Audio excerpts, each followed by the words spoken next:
అదే RTV app వార్తల్ని క్షణాల్లో చదివే అవకాశం ఉంటుంది. ఒక న్యూస్ పేపర్, ఒక టెలివిజన్ ఛానల్ మీ చేతుల్లో ఎప్పుడూ ఉంటాయి.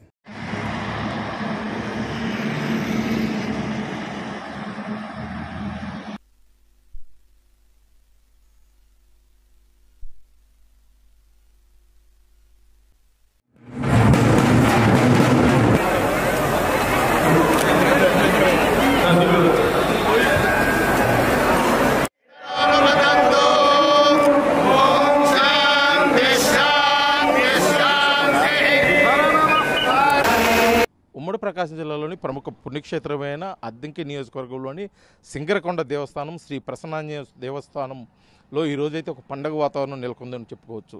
ఎందుకంటే ఎంతో కాలం అంటే కొన్ని దశాబ్దాల కాల చరిత్ర ఉన్నటువంటి ప్రముఖ పుణ్యక్షేత్రమైన సింగరకొండ దేవస్థానంలో ఈరోజు ఆలయ పునర్నిర్మాణ కార్యక్రమంతో పాటు నూతన ధ్వజస్తంభ కార్యక్రమం కూడా చేపట్టారు. ఈ కార్యక్రమానికి శ్రీ విధిశేఖర భారతి స్వామివారు అయితే ముఖ్యంగా ఇచ్చేసి వేద పండితుల ఆధ్వర్యంలో కూడా ఒక పూజా కార్యక్రమం నిర్వహించారు. అదేవిధంగా వేద పండితుల ఆధ్వర్యంలో కూడా ఈ కార్యక్రమాలు జరగడం పట్ల కూడా అక్కడికి వచ్చినటువంటి భక్తులు ఎంతో ఆనందాన్ని వ్యక్తం చేశారు. ఎందుకంటే ఈ కార్యక్రమానికి చుట్టుపక్కల గ్రామాల నుంచే కాదు ఇతర రాష్ట్రాల నుంచి కూడా వచ్చిన భక్తులు అయితే తమ ఆనందాన్ని వ్యక్తం చేసిన పరిస్థితి. ఎందుకంటే ఎన్నో దశాబ్దాల చరిత్ర ఈ దేవాలయం మరొకసారి పునర్నిర్మాణ కార్యక్రమం జరగడం పట్ల కూడా వారు అనుభూతులు అయితే తెలియజేసే పరిస్థితి. ఈ కార్యక్రమానికి ముఖ్య అతిథిగా కూడా రాష్ట్ర విద్యుత్ శాఖ మంత్రి గొట్టిపాటి రవికుమార్తో పాటు అదేవిధంగా సోషల్ వెల్ఫేర్ మంత్రి డాక్టర్ డోలా శ్రీ బాల వీరాంజనేయ స్వామి, అదేవిధంగా ఒంగోలు శాసనసభ్యులు దామచర్ల జనార్దన్, కందుకూరు శాసనసభ్యులు ఇంటూరు నాగేశ్వరరావుతో పాటు పలువురు రాజకీయ ప్రముఖులు, అధికారులు కూడా ఈ కార్యక్రమానికి హాజరు కావడం కూడా జరిగింది. ఎందుకంటే ఈ ఆలయానికి పురాతన కాలం నుంచి కూడా ఎంతో చరిత్ర ఉంది. ఈ ఆలయంలో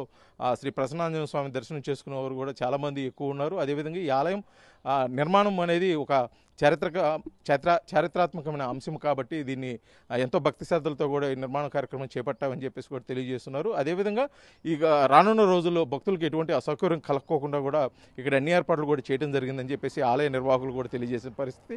అసలు ఈ ఆలయ పునర్నిర్మాణం అదేవిధంగా ధ్వజస్తంభ నిర్మాణ కార్యక్రమం పట్ల రాష్ట్ర మంత్రి డాక్టర్ గొట్టిపాటి రవికుమార్ ఏమంటున్నారు వారు మాట్లాడి విన్నాం. పట్టణంలో ప్రసన్నాంజనేయ స్వామి దేవస్థానంలో పునఃప్రతిష్ఠ జరిగిందనమాట. దేవాలయం గడిచిన 2-3 సంవత్సరాల నుంచి పాతబడితే దేవాలయం మొత్తం కూడా రాతి కట్టడంతో నిర్మించి వాళ్ళ మళ్ళీ వేద పండితుల ద్వారా వాళ్ళ ప్రాణం పోసి మళ్ళీ పునఃప్రతిష్ఠ చేసి దేవాలయాన్ని ప్రజలకి దర్శనానికి అందుబాటులో తీసుకురావడం జరిగింది. చాలా పెద్ద ఎత్తున ఈ కార్యక్రమం జరిగిందనమాట.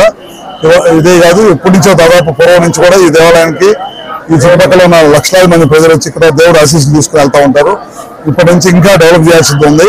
ఈ దేవాలయం అంచెలంచెలుగా ఖచ్చితంగా డెవలప్ చేసి ఈ ప్రాంతమే కాకుండా ఈ జిల్లా ప్రజలకే కాకుండా ఈ రాష్ట్రంలో మంచి దేవాలయంగా తీర్చిదిద్దాలనేదే ఈ ప్రాంత ప్రజల ఆకాంక్ష. మరిన్ని వీడియోస్ కోసం ఛానల్ ని సబ్స్క్రైబ్ చేయండి. లేటెస్ట్ అప్డేట్స్ కోసం వాట్సాప్ ఛానల్ ని ఫాలో అవ్వండి. అండ్ లింక్ డిస్క్రిప్షన్ లో ఉంది.